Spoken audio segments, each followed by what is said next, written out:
प्रश्न अत्यंत वाईट म्हणजे सगळ्या तालुक्यामध्ये पीक विम्याची दुष्काळी परिस्थिती जाहीर होते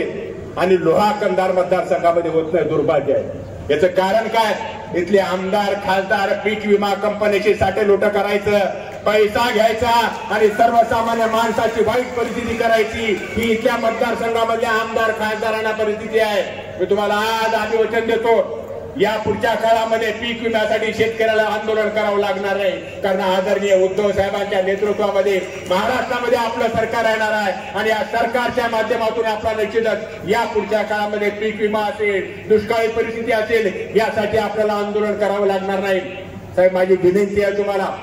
थोडासा हा मतदारसंघ लांब आहे, मुंबई पुण्यापासून लांब आहे, परंतु दुर्दैवानं हे जे शहर आहे, लक्षात ठेवा, इथल्या शहरामधली जर परिस्थिती बघितली की कंधार सारखं शहर असेल, लोह्यासारखं शहर असेल, इथल्या पाणी पुरवठ्याच्या योजना सुद्धा कागदावर आहे। जलजीवनच्या माध्यमातून केंद्र सरकार पैसे देत होतं, राज्य सरकार पैसे देत होतं, परंतु दुर्दैवानं इथला ठेकेदार सुद्धा भारतीय जनता पार्टीच्या नेत्यांचा जवळचा आहे आणि तो पुढच्या काळामध्ये मी तुम्हाला या सगळ्या ठेकेदारांना त्याची चौकशी करून आपला तुरुंगामध्ये टाकायचं काम करावं लागणार आहे, कारण माझ्या सर्वसामान्य माणसाला आज पाणी देण्यासाठी जर तुम्ही काम करत नाही, त्यांचे फक्त पैसे खाण्यासाठी काम करताय, अशा पद्धतीच्या वृत्तीला सुद्धा आपला ठेचायचंय। माझी आपल्या सगळ्यांना विनंती आहे, 2 महिन्यावर निवडणूक आहे आणि 2 महिन्याची निवडणूक ही आपल्या सगळ्यांना हातामध्ये घ्यायची।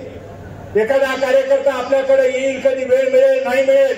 परंतु सगळ्यांनी मनापासून ठरवायचं आहे, कारण तुम्ही एकनाथ पवार आहे, तुम्ही उद्धव साहेब आहे, तुम्ही मशाल घेऊन लढताय, लक्षात ठेवा, तुम्ही संजय राऊत साहेब आहेत। अशा पद्धतीचं चित्र पुढच्या काळामध्ये निर्माण करून की लबाड मंडळी आपल्या गावागावामध्ये येतील, त्यांना सांगायचंय, बाबा 25 वर्ष 30 वर्ष माझ्या गावाच्या रस्त्याच्या अनेक नारळच फोडली, 10 कोटीचे रस्ते पेपरवर तुम्ही